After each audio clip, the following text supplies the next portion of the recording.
kwenye maisha yako muepuke sana mtu wa namna hii, na hata kama mtu huyu ni rafiki yako au ndugu yako wa damu, anza kuishi naye kwa tahadhari sana. Mtu huyu ni mtu wa namna hii ambaye kila mkikutana anakuambia habari mbaya za watu wengine.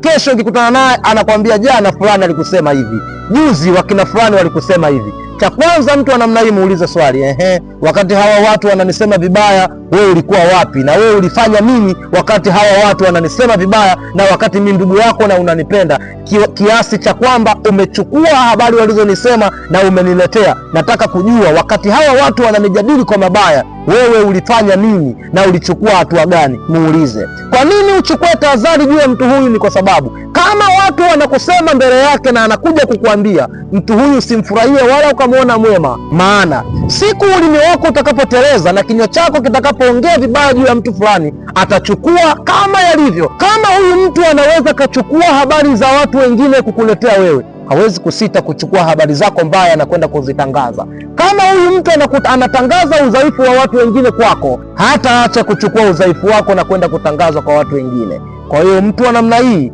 muepuke sana na uchukue tahadhari unapoishi naye.